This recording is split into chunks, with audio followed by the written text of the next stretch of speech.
As a Laker fan, I remember the Lakers 2010 championship like it was yesterday. As I was driving home from my friend's house in pure jubilation and ecstasy that my favorite NBA basketball team won the championship for the second year in a row, I went on RealGM.com because Bleacher Report didn't exist back then. And I remember seeing it like it was yesterday, a rumor that LeBron James was to team up with Chris Bosh and Dwayne Wade on the Miami Heat. Now this was very early. You have to bear in mind that the decision was done on July 8th. The Lakers won the NBA championship a couple weeks prior, but regardless, this completely devastated me, man. LeBron James announced his decision to join the Miami Heat following an hour-long special that was on ESPN, and to be honest, I really hated him for this. Not the decision, but come on! At least Kevin Durant wrote some BS about his next chapter in the Players Tribune, but did you really need one full hour for something that takes 20 seconds to announce? Anyway, we all know what happened with LeBron James in those 4 years. He won 2 championships, he lost 2 with the Heat, and he eventually returned to the Cavaliers in 2014 to form another big 3 with Kyrie Irving and Andrew Wiggins, before having Andrew Wiggins shipped off for Kevin Love, a move which I still condemn to this very day, by the way, but that's another video for another day. Fast forward to 2 days ago, and we are in the midst of an epic troll war between LeBron James and Draymond Green that involved jokes about how quick Draymond was in the sack and how LeBron invented the super team. Draymond went as far as to say this: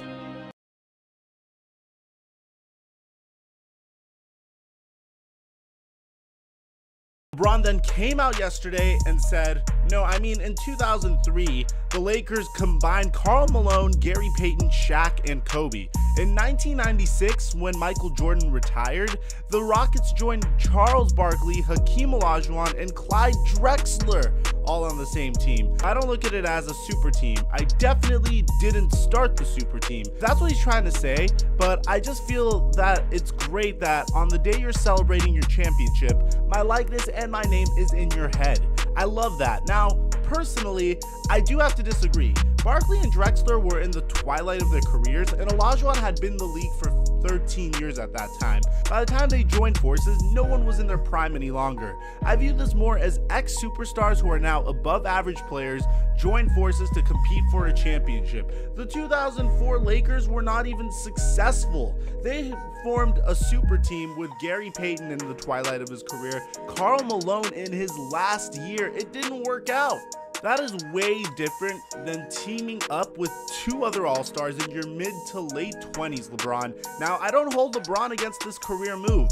I actually think it was quite brilliant. This move gave the Cavs time to tank, and by the time LeBron James returned, the Cavaliers had a team that was able to compete for an NBA championship. And as a result, last year, LeBron James brought the Cleveland Cavaliers their very first NBA championship. But that still doesn't mean it wasn't a super team. It definitely was, and LeBron is only stating otherwise because it makes his legacy look even greater if you don't consider the Heat to be a super team, which we all totally are considering them to be a super team. LeBron, don't play yourself. Now, on to this crazy draft talk, guys. The Lakers are reportedly weighing trading Julius Randle to land Markelle Fultz, in a move that I simply would not understand at all, which means it has to be a smokescreen. The Lakers said they were willing to trade Julius Randle to move up 1 spot and select Markelle Fultz. I don't know what Markelle Fultz has been doing at these workouts, if he's been taking out his little yo-yo and hypnotizing people, but if reports are saying that Magic Johnson is in love with Markelle Fultz and may offer the Celtics the 2nd overall pick and Julius Randle for the #1 overall pick, then I simply have to write this off as a smokescreen. And I'm coming to you guys objectively as a Laker fan. In the pace and space offense that Luke Walton hopes to run, Julius Randle has to possibly be his most valuable player. Not saying in terms of skill, in terms of what he brings to the scheme. Because Julius is capable of grabbing a rebound and running the floor, or simply pushing the tempo. Simply put, Julius Randle is a 3-point jumper away from being Draymond Green on steroid. We all know he has the one-man fast break badge, and he is very, very important if the Lakers want to move towards the Golden State Warriors model of pace and space. But this could be just my Laker fandom going a bit too far. Let me know in the comment section if I'm sounding like an idiot here, guys. I don't see why the Lakers would do this because there are other studs in the NBA draft than Markelle Fultz. Laker fans, would you want this trade to go down? Let me know in the comment section. In other news, Andre Iguodala reportedly said that he will re-sign with the Golden State Warriors on a multi-year contract. This is of course according to Tim Kawakami of the Bay Area News Group. Iguodala's contract extension with the defending champion Warriors will be in the range of $8 to $12 million per season. I have a feeling the Warriors core will not have a problem sacrificing any money because the cap is so inflated and they're pretty much going to make the same amount they would have made if they were in this situation 4 years ago and they wanted their ideal contract. So I don't see this really being a problem.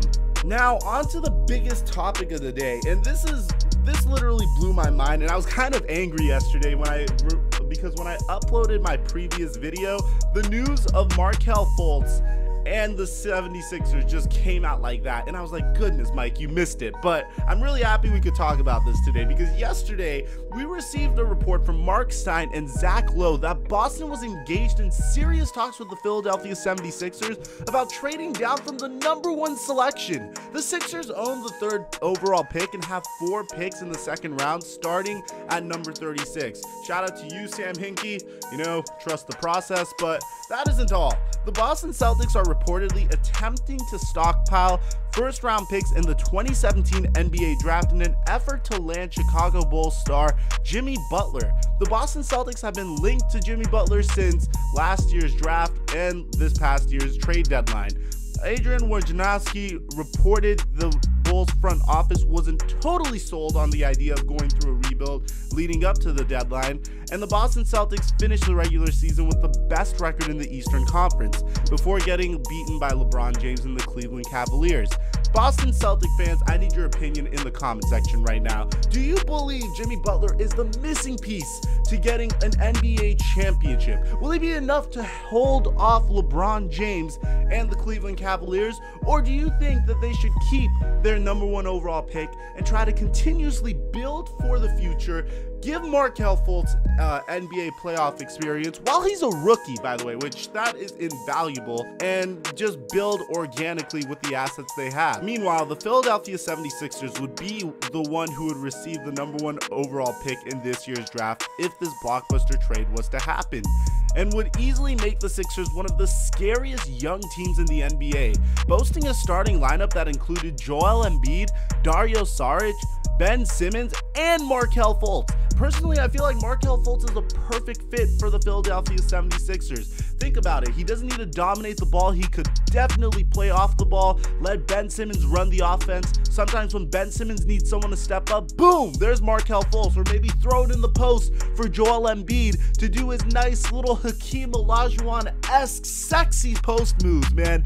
Honestly, if you're a 76ers fan, I am so happy for you. And the idea of this move, guys, has NBA Twitter freaking out. Speaking about NBA Twitter, as you're reading the headlines, guys, quick self promo for me here. Be sure to follow me on Instagram and Twitter and Snapchat. The links to all of those are in the description down below and my header up above. When I hit 20,000 followers on Twitter and Instagram, we're going to be doing another huge giveaway, and you guys get to choose the giveaway. Just let me know what you want in the comment section. I am doing my absolute best, and I want to do my absolute best to give you guys a huge thank you. We've been going through some tough times on this channel, man, but you guys have been continuously believing in me, smashing the like button, being very patient as I experiment with new types of videos, and I'm very excited to see where this channel goes this year. But enough with the self promo. I'm sorry about annoying you with that, because I hate seeing that myself when I watch YouTube videos. Markelle Fultz is expected to work out for the Sixers today. I really hope this happens for the sake of Sixers fans who have been waiting for an exciting young team to watch since the days of Allen Iverson. I would love to watch Ben Simmons, Joel Embiid, and Markelle Fultz play together. And for the sake of Arash, I hope it happens. Now, guys, I have a huge question for y'all. Yesterday, I uploaded my first NBA news video. Would you guys like to see more NBA news videos? If so, be sure to leave a like on the video and let me know if I'm missing out on anything that's important so I can cover it in tomorrow's video. If you guys are following me on Twitter and you want to help me out, be sure to tag me in all of the craziest NBA news that you see on Twitter. Not only will I give you credit in the next video, but I'll probably go on a Twitter spam fest with you guys arguing why this move is a big deal or not a bbig deal, or a stupid move or a good move. I don't know, man. I have a very objective personality, so every single time I see basketball and I just have this crazy desire to discuss it. But other than that, man, thank you guys for the support. I'm your boy, TheFlightMike, and I'm signing out.